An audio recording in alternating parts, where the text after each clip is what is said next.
أعوذ بالله من الشيطان الرجيم بسم الله الرحمن الرحیم الحمد للہ رب العالمین الرحمن الرحیم مالک یوم الدین صدق اللہ العظیم۔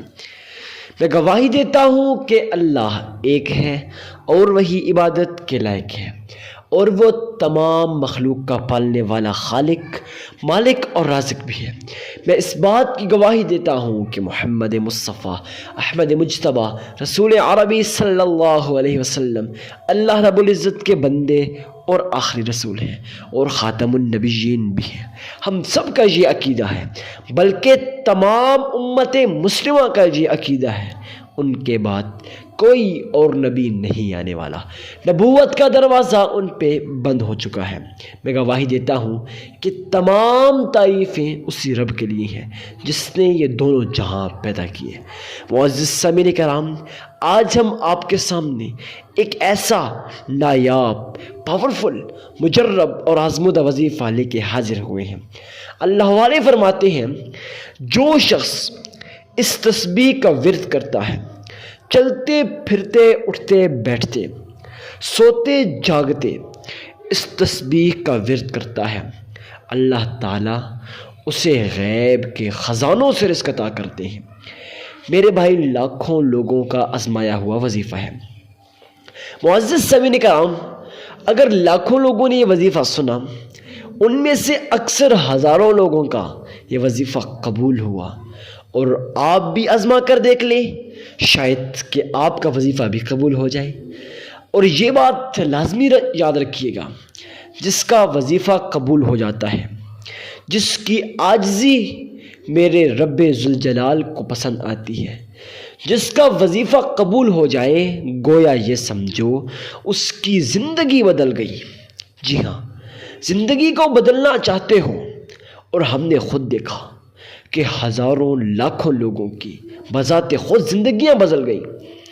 میں بھی اکثر یہ وظیفہ کیا کرتا تھا، جب لوگ یہ کہتے تھے کہ بھائی اگر آپ کے پاس مال و دولت نہیں ہے تو ہم آپ کا سلام بھی نہیں کرتے۔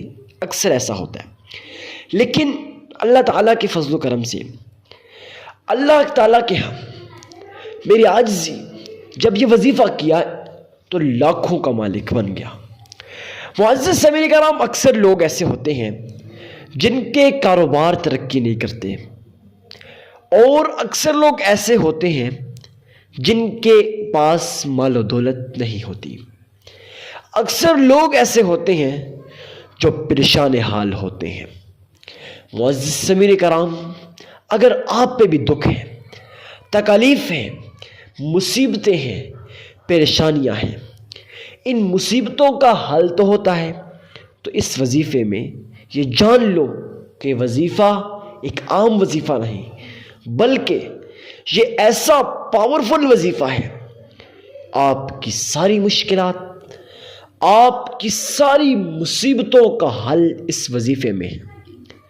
جب دنیا والے آپ کو ٹھکرا دیں، جب آپ دنیا والوں کے در پہ جا جا کے تھک چکے ہیں، اب آئیں 5 منٹ کے لیے اپنی دھوکے والی آنکھ کو بند کریں، اپنے گریباں میں جھانک کر یہ نایاب وظیفہ کریں، اللہ تعالیٰ کو اپنا حال سنائیں۔ اور آپ کو پتہ ہے، جب انسان تنہا ہوتا ہے، اس کا تعلق اس کے رب کے ساتھ جڑ جاتا ہے۔ اور اس چیز کو کبھی مت بھولنا، اس بات کو کبھی مت بھولنا کہ جب انسان کا تعلق اس کے رب کے ساتھ جڑ جائے، پھر دنیا کی کوئی ایسی طاقت نہیں ہے جو اس کی کامیابی سے، اس کی کامرانی سے اسے روک سکے۔ جب آپ کا تعلق آپ کے رب کے ساتھ جڑ گیا، پھر یہ سمجھ لیں آپ کی ساری مصیبتیں، ساری پریشانیاں، سارے دکھ تکالیف ختم ہو گئی۔ جب آپ کا تعلق آپ کے رب کے ساتھ جڑ گیا، اب یہ سمجھ لیں کہ زندگی بدل گئی۔ اب اپنے رب کے ساتھ تعلق کو کیسے بنانا ہے؟ تو اللہ تعالیٰ کو یاد کر کے اس نایاب تسبیح کا ورد کرنا ہے۔ پھر دیکھیے اللہ تعالیٰ آپ پر کیسی کرم نوازی کرتے ہیں، کیسے احسانات کرتے ہیں۔ اور میں یہ آپ کو کہنا بھول نہ جاؤں، اگر میں ایسا کہوں غلط نہ ہوگا، یہ وظیفہ نہیں بلکہ خزانوں کی چابیاں ہیں۔ معزز سمیع کرام، جھوٹ لگتا ہے، آزما کر دیکھ لو، شارٹ سا وظیفہ ہے۔ انشاءاللہ اس وظیفے کے کرتے ساتھ ہی آپ لوگوں کا وظائف پر اتنا پختہ پکا یقین ہو جائے گا کہ جب بھی آپ کے سامنے کوئی بھی وظائف کا نام لے گا اور آپ بھاگ کے دوڑ کے لاکھوں روپے دینے کے لیے تیار ہو جاؤ گے کہ بھائی مجھے وظیفہ سننا ہے، اس پہ عمل کرنا ہے۔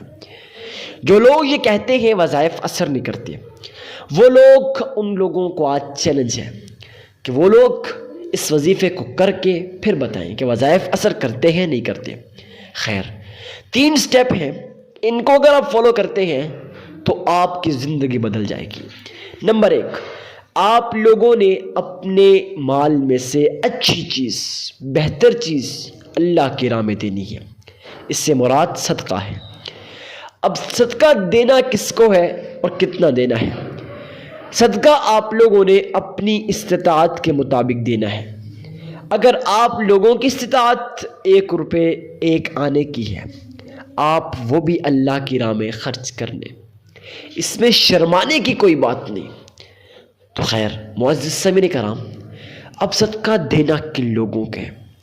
ہمارے معاشرے میں یہ غلطی ہے کہ ہم لوگ صدقہ اس لوگ کو دیتے ہیں، ان لوگوں کو، اس آدمی کو دیتے ہیں، حالانکہ وہ صدقے کا محتاج نہیں ہوتا، لیکن اپنی ویلیو بڑھانے کے لیے اس نیت سے دیتے ہیں لوگ مجھے اللہ کا ولی کہیں۔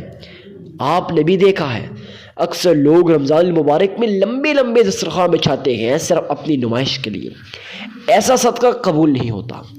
اب آپ لوگوں نے صدقہ دیا، اس کے بعد درود ابراہیمی کو پڑھنا ہے 3 مرتبہ۔ کیسے پڑھنا ہے؟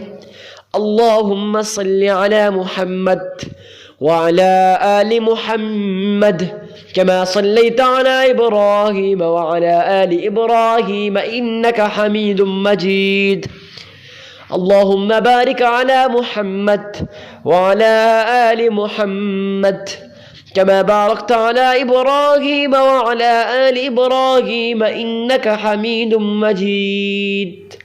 معزز سامعین کرام، اس طرح سے 3 مرتبہ درود ابراہیمی کو پڑھنے کے بعد آپ لوگوں نے اللہ کے حضور یہ نایاب تسبیح یا عزیزو 313 مرتبہ پڑھنا ہے، اور اس کے ساتھ سلام علی نوح فی العالمین، اس وظیفے کو صرف اور صرف 70 بار 313 مرتبہ یا عزیزو اور 70 بار سلام علی نوح فی العالمین پڑھنا ہے۔ اس کے بعد پھر 3 مرتبہ درود ابراہیمی کو پڑھنا ہے، تو آپ کا عمل مکمل ہو جائے گا۔ میں یقین کے ساتھ کہتا ہوں ویڈیو بہت پسند آئی ہوگی آپ لوگوں کو۔ ویڈیو کو لائک کر کے چینل کو سبسکرائب کرنا مت بھولیے گا۔ ملتے ہیں کسی نیکسٹ ویڈیو میں، اجازت دیجیے اپنے بھائی کو، تب تک کے لیے اللہ حافظ۔